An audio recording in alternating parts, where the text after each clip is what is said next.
Salut, bon, une bien mauvaise nouvelle pour le Bidalo. Bon là ça le fait pas parce que le moteur est complètement froid, mais quand la dernière balade que j'ai faite avec, une fois que le moteur est tout juste à température, donc comme je la pompe à eau, je suis à peine à 60 degrés, et ben, je peux prendre le vilebrequin et le bouger de 2 mm de droite à gauche comme ça.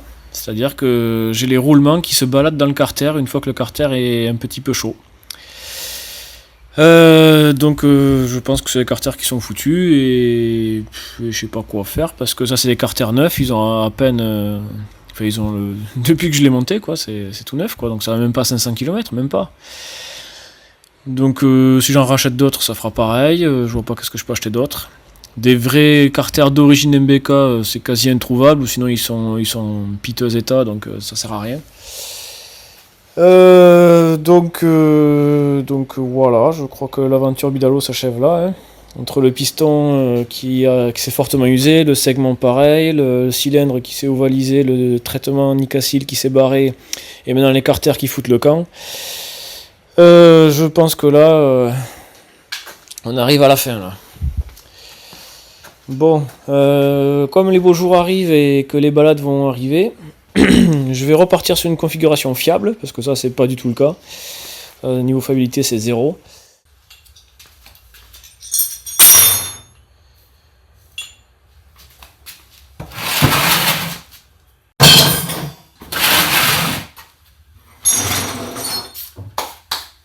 On va partir sur un autre moteur. Vous allez être déçus, mais bon, moi je veux un moteur qui roule, donc je vais repartir sur un type origine. Kit Ersal T4, le cylindre Ersal d'origine, enfin, qui est équivalent à une origine 512. Donc celui-là, eh bien, il vient de celle-là. Donc, depuis le temps qu'il me faisait de l'œil, ça y est, je me suis décidé, on va aller jouer avec. Donc bon, cette mob elle est vouée à rester 100% d'origine. Parce que bah, c'est ma femme qui l'a conduit, ça lui va très bien comme ça. Je l'ai acheté, elle avait un kit de réparation, donc le Ersal T4 là, qui marche un poil mieux qu'un 512, mais vraiment tellement peu que pour moi c'est pareil. Mais par contre, j'ai acheté un 512 d'occasion. Celui-là, j'ai pas envie de le préparer, j'ai pas envie de le bidouiller, parce que celui-là il marche bien. Je préfère plutôt défoncer un Ersal, quitte à en racheter un, parce que ça se retrouve, plutôt qu'un 512, même s'ils se refabriquent les 512, celui-là c'est un véritable d'époque. Donc je préfère plutôt monter celui-là sur cette mob, comme ça celle-là elle est vraiment 100% d'origine, et puis j'y touche plus, on n'en parle plus. Et du coup là je peux faire mes muses avec celui-là et essayer de voir qu'est-ce que je peux faire avec une culasse haute compression, retoucher l'échappement, le caler, faire je sais pas quoi. Et si je rate la préparation c'est pas grave, c'est du Ersal, ça se vend toujours, je peux en racheter un autre. Voilà, donc on va repartir sur une configuration fiable qui est agréable à rouler, que je puisse rouler en ville avec. Et donc je peux faire rouler à 30 km/h, 40, 50. Et on va essayer de le modifier un petit peu bien sûr, on va pas le laisser comme ça, pour voir si on peut allonger un peu plus que du 70-75 km/h qu'on peut avoir avec un échappement long et un carbu 15. Donc on va d'abord le monter stock, comme ça, avec son carbu 15 et un pot long, et on va prendre une référence, donc une ligne droite, et on va voir combien de temps je mets pour atteindre ma vitesse et quelle est ma vitesse maximum. Ensuite, on va jouer avec l'échappement, donc on va gratouiller l'échappement pour monter le diagramme et augmenter le croisement, et on va voir comment ça réagit. Donc déculassé, et vraiment il est en très bon état. Bon, il est bien crassouillé. On voit encore les rayures du rodoir du Nicacil neuf quoi. Donc c'est vraiment super quoi, il est neuf quoi. Donc ouais, j'ai acheté ce mob en mai 2018. Ce kit il a été acheté par l'ancien propriétaire en avril 2017, donc il avait un an. Depuis qu'on l'a acheté, donc depuis 4 ans maintenant, bientôt pile 4 ans, j'en ai fait un peu plus de 350 km, donc vraiment pas beaucoup, hein. Donc c'est tout juste, on va dire, s'il est rodé quoi. Donc je pense que ça peut être un bon terrain de jeu quoi. Le joint papier 0,20. Diagramme de latéraux 111. Donc voilà, avec son piston monosegment, mais avec son segment qui fait 2 mm d'épaisseur. C'est spécifique.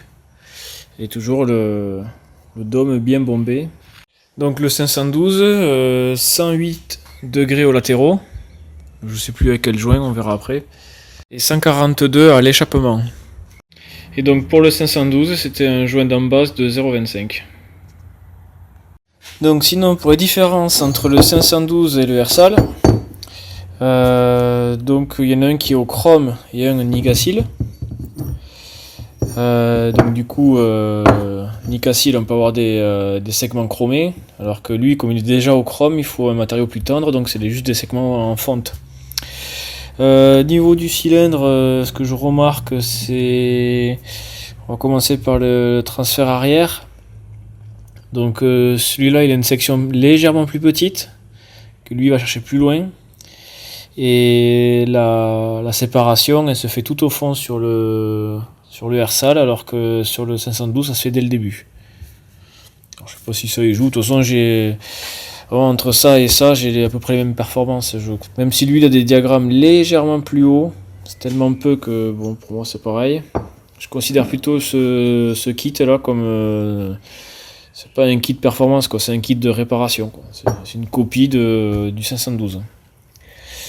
Mais avec du potentiel quoi, parce que c'est vrai comme on me dit, le Nicacil, ça c'est bien. Et puis surtout, il y a de la matière là. Donc si on veut venturiser les transferts, on peut se faire plaisir là. Contrairement au 512 qui lui est creux et tu peux rien faire. Voilà. Donc il y a de quoi faire. Les débouchés à l'intérieur, j'ai l'impression que c'est la même chose. La taille des fenêtres à l'intérieur, c'est pareil. L'échappement, presque envie de dire qu'il est plus large sur le 512. Bref. Et pareil ici, là, les transferts du coup à l'embase, c'est la même chose. Et oui, c'est ce que je remarque. Les transferts du Hersal à la forme des transferts des cylindres à air. Donc à la forme des transferts du Carter. Alors que les 512, eux, ils ont une forme un peu spécifique là. Où le transfert là, il est plus orienté comme ça et plus sur le côté. Autre remarque aussi entre le 512 et le Hersal. Le Hersal, lui, il a quand même un diamètre intérieur de l'échappement, de la sortie d'échappement du cylindre, qui est bien plus gros que sur le 512. Donc pratiquement 25 mm en sortie, là. Juste après le filetage. Donc cette fois-ci, le kit Hersal, donc le piston Hersal, lui, il est à 38,95.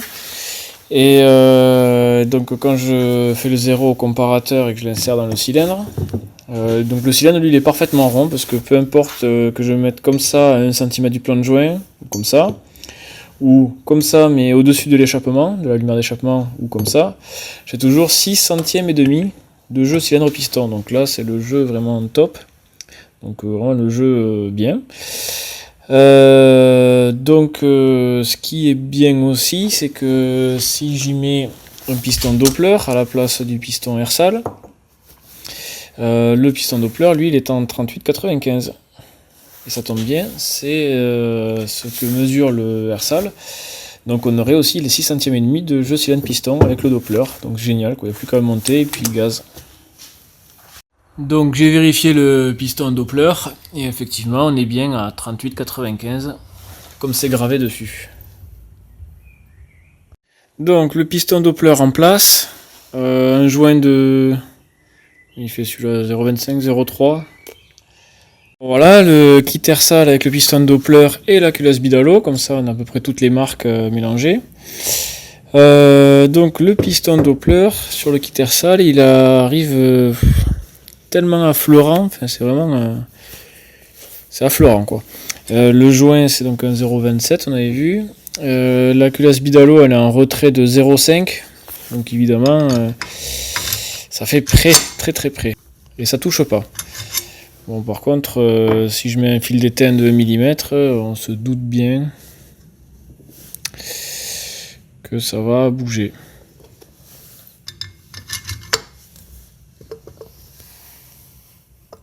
Coucou. Donc, comme le bidalo, comme le cylindre bidalo avec sa culasse bidalo, il faut caler à l'embase. Bon, du coup, comme je voulais pas forcément me retrouver avec un rapport volumétrique à 13, comme ça ferait avec le bidalo, parce que je pense que la forme du dôme du Doppler c'est le même que le bidalo au niveau du piston. Donc si je cale la culasse pour avoir 0,8, 0,9, il n'y a pas de raison que j'ai autre chose que du 13 de rapport volumétrique. Bien sûr si c'est le même dôme, mais ça a l'air. Du coup je voulais pas tasser autant, parce que je voulais pas monter les diagrammes autant. On a 111 latéraux, ça me va bien, et bon évidemment les 148 il faut les gratter. Mais 13, ça veut dire qu'il faudrait que je monte à 175 ou quelque chose comme ça quoi. Donc je sais pas trop. Donc en fait je voulais mettre la culasse Polini. Voilà, sur ce moteur Polini là où le cylindre est crevé, les carters sont morts, voilà, ça sert de déco. Par contre la culasse elle est impactée à l'intérieur, mais la culasse elle peut servir. Et donc je me suis dit qu'avec le gros joint papier là de Polini, qui ajoute 1 mm d'épaisseur, avec la culasse qui vient par dessus, j'aurai mon millimètre de squish. Et un rapport volumétrique façon Polini, parce que je pense que le dôme du piston il y ressemble aussi, le piston Polini. Et donc je retomberai sur les rapports volumétriques de environ 11 et demi, un truc comme ça, comme on a sur les Polini quoi. Et ça m'irait bien ça. Mais le problème c'est que voilà, coucou, on voit la fin de la jupe du piston. Ça c'est dommage quand même. Donc là on est au point mort et on voit que ça dépasse de un bon millimètre. Bon, j'ai rajouté une cale de 0,4, un joint de 0,25. Comme je disais qu'il y avait un bon millimètre, c'est pas suffisant quoi. C'est-à-dire que là on aperçoit, si je vise, on aperçoit tout juste la fin du piston.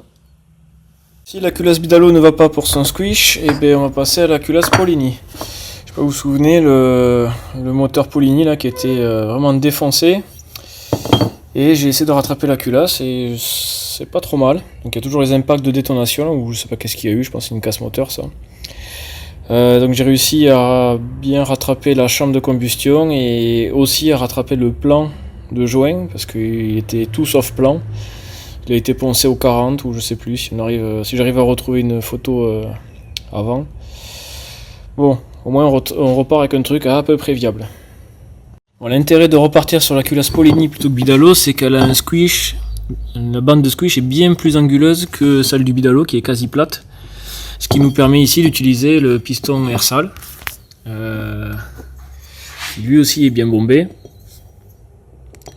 et qui a l'air de correspondre à merveille.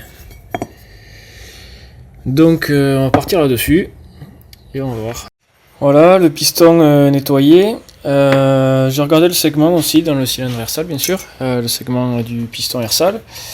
Je passe la cale de 25, même la 0,3 j'arrive à la forcer dedans, mais je suis entre 0,25 et 0,3, donc pareil pour moi ce segment il est foutu aussi. Il faudrait un autre segment. Il n'est pas foutu, mais quitte à remonter ça pour plusieurs kilomètres, autant avoir un segment qui va bien quoi. Donc son piston Ersal pour le kit là, un seul joint d'embase pour avoir les diagrammes les plus bas possible. Donc on va retrouver les 111 aux latéraux et on va voir ce qu'on a avec le gros joint Polini et la culasse Polini. Bon, la culasse Polini n'a pas tout à fait la même forme que celle d'origine, mais vraiment une très grosse partie du joint recouvre le cylindre type origine là, le Ersal. Donc tout va bien pour la partie liquide refroidissement. Donc notre fil d'étain de 1 mm, il touche pas. Donc il touche pas. Donc je viens de remplir d'huile. Je suis parti de 15 ml, je suis arrivé à 9, donc j'en ai mis 6. C'est culot long, donc moins de 5, ça fait 3,5. Ça fait pas beaucoup ça. Donc oui, 3,5 cm3 de volume de chambre, ça fait du 15,3 pour 1. 15,3 pour 1, c'est beaucoup trop pour des diagrammes aussi bas, ça va pas bien marcher. Et puis c'est vraiment très haut, donc c'est à dire que même si j'enlève, je sais pas si je veux retomber à 13 par exemple, ce qui sera encore trop haut, pour un échappement à 170 par exemple. Donc il faudrait que j'enlève, j'ai quoi, j'ai 8, ouais ça fait, donc de 3,5 à 4,2 de volume de chambre. Si j'augmente le volume de chambre de 0,7, donc 0,72 cc on va dire, donc ça fait un calage d'embase de 0,6 mm. Ça va trop relever les diagrammes, c'est pas ce que je veux. Donc j'essaye le rapport volumétrique avec la culasse 512. Je suis parti de 15 et j'arrive là à 6,5.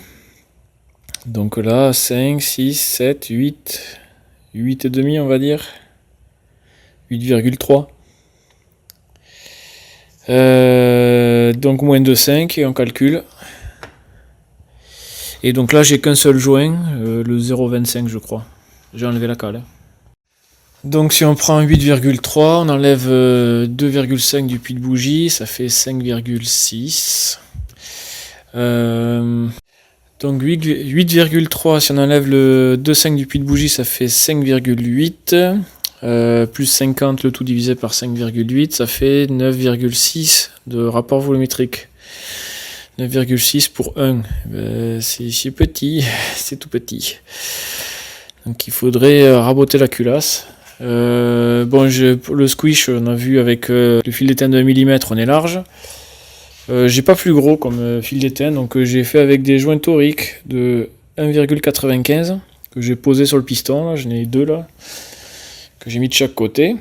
Et j'ai regardé par le puits de bougie s'il bougeait.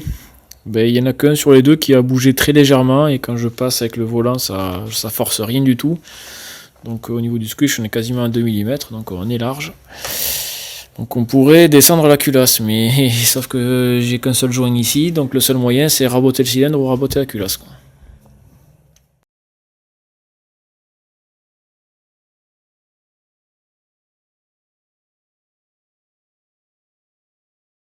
La dernière config sur le 512 avec le Carbu 15 SHA, j'étais au gicleur 68. On va laisser ça et puis on verra. Bon, pour l'embrayage, j'ai viré les ressorts de scooter là. Je suis reparti sur le scooter d'origine de la poulie embrayage Doppler et j'ai mis des vis avec des rondelles sur chaque mâchoire pour alourdir un peu plus. Derrière aussi. Là, il y a 4 rondelles, une vis M5. Là, encore une vis M5 et 4 rondelles. Là, une vis M6 et 2 rondelles. Pour essayer d'alourdir un peu plus les mâchoires et accrocher un petit peu plus tôt. Bon, je viens de faire un petit essai comme ça là pour dégrossir tous les réglages à la fois, pour après passer à chacun des réglages. Donc j'avais le ressort là qui était trop mou, c'est le ressort Doppler mais avec un ressort de chez Mir 35 qui est très mou. Un ressort là qu'on choisit en compétition avec un tarage. Donc j'ai dû le serrer un peu, ça allait mieux parce que sinon j'avais la courroie qui patinait trop. Donc la courroie maintenant elle est tendue comme il faut, donc ça démarre bien. Le variateur était trop lourd, j'ai enlevé le poids du milieu, mais vraiment le réglage vario ça change pas grand chose sur le moteur d'origine quoi. On peut être 3 poids ou 2 poids, ça change pas des masses quoi, donc ça on le verra plus tard. Je suis toujours en courant de 260, j'ai eu la flemme de baisser, mais je pense que c'est pas plus mal pour les réglages.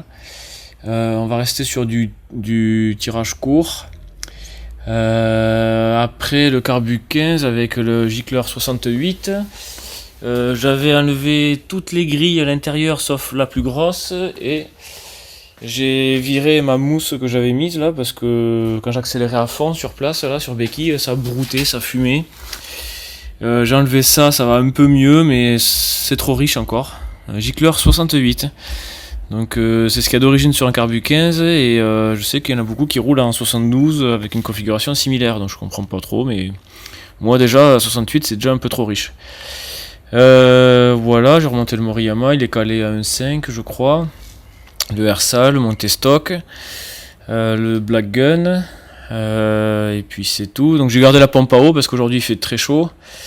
Fait très très chaud, c'est déjà la canicule, quand même pas. Bah, le moteur, même avec la pompe à eau, je suis monté, bon, je suis pas monté à 70, c'est parce que j'ai arrêté le moteur depuis 3 minutes là, que ça continue à monter. Mais ouais, je naviguais entre 62 et 67 degrés. Donc même avec la pompe à eau, le gros radiateur et un cylindre type origine, ça chauffe. Ça chauffe. Je pense pas que je sois trop pauvre avec le gicleur parce que vraiment ça broute. Hein. Mi-régime ça broute, au régime c'est moyen. Que dire de plus? Régime moteur. Donc du coup finalement l'embrayage c'est pas trop mal comme ça. Ça embraye assez tôt. Ça embraye dans les 7000 tours je crois, ou 6000 je sais plus. Bon je sais plus. Par contre ouais, plus bas que 6000. Elle roule facilement à 7000, 8000, 7000 ouais. Et la vitesse max c'était 75 km/h avec un léger vent dans le dos, bon, pas grand chose, hein, mais un petit peu quand même, couché dessus. 75 km/h plafonné à fond et 8800 tours. Je pense qu'on peut faire mieux parce que c'est pas un régime max très propre. Je sais pas, ça me semblait plafonné par problème de réglage quoi. Donc on va voir si on peut peaufiner un petit peu ça pour qu'elle marche un peu mieux. Et à voir après.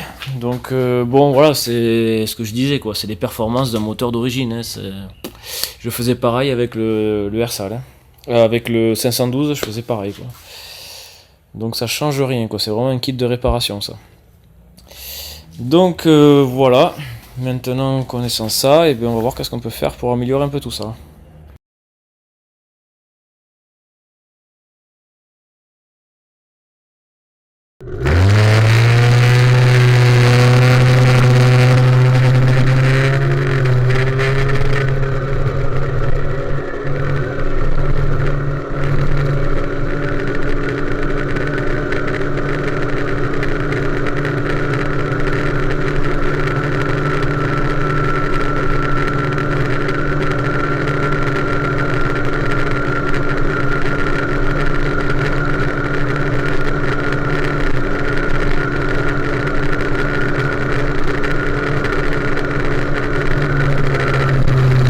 Bon, la couronne, je suis finalement passé en couronne 56 plutôt que 50 parce que je crois que ça moulinait pas mal.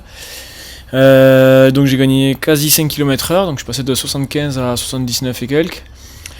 Ouais, 4 km/h. Donc, bon, par contre, le GPS, lui, il m'a donné 85 km/h, c'est génial.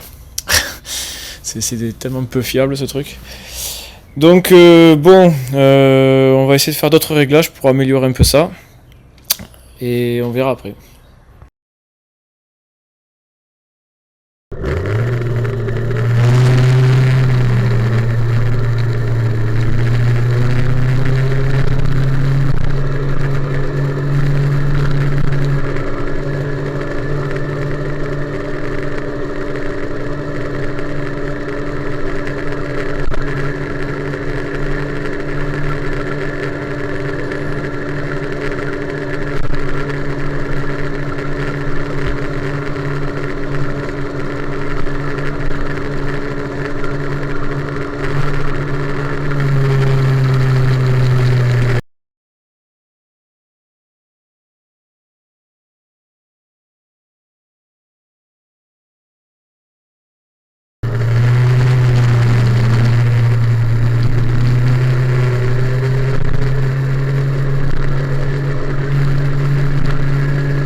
Et niveau température moteur, je suis quand même assez étonné qu'on est toujours dans les 60 degrés, voire plus. Là en ce moment il fait entre 25 et 26 degrés. Donc ces moteurs d'origine ils chauffent quand même. Donc sans pompe à eau, je me demande ce que ça peut faire. Et sans le gros radiateur de 125.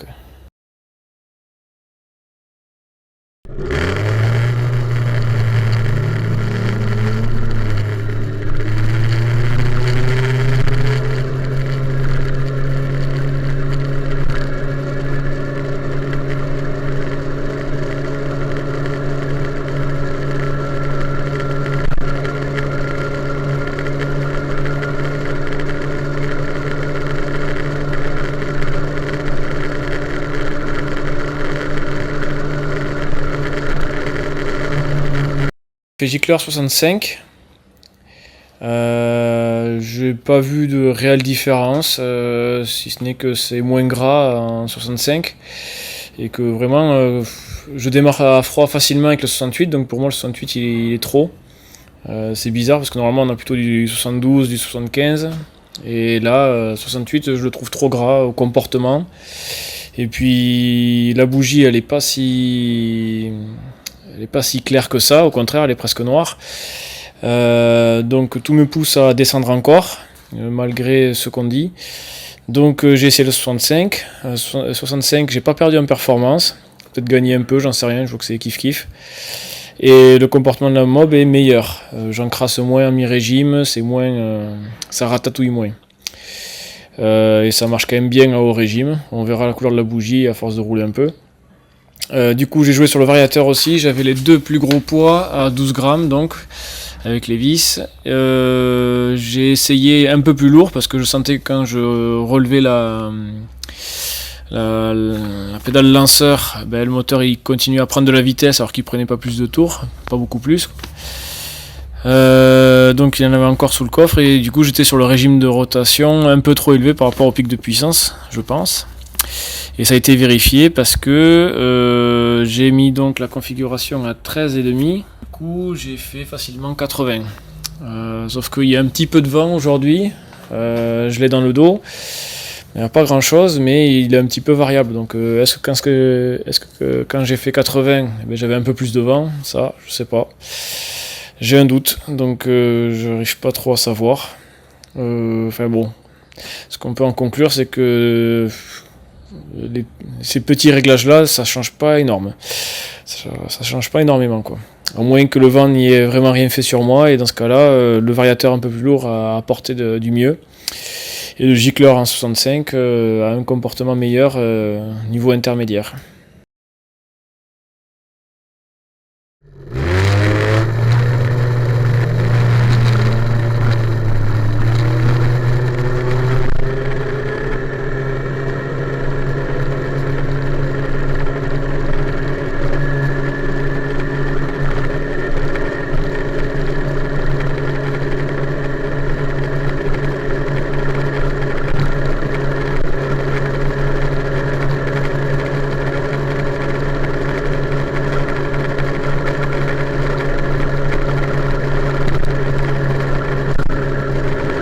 Donc dernier essai avec le Ersal stock. Donc là j'ai fait 75,5 au GPS, à peu près pareil au compteur vélo, j'ai pas bien vu. J'ai pas pu tirer vraiment jusqu'à fond à fond parce que la ligne droite était finie. Et en plus vers la fin ça monte un petit peu. Mais bon, c'est pas important. Au moins j'ai l'accélération de 0 à 70 et on verra en modifiant le diagramme d'échappement si ça y fait quelque chose. Donc c'était donc une nouvelle route que j'ai faite. C'est pas la route de d'habitude parce que celle de d'habitude là elle va être en travaux pendant plusieurs semaines. Donc je n'irai plus accès. Du coup tout ce qui est Bidalo et Malossi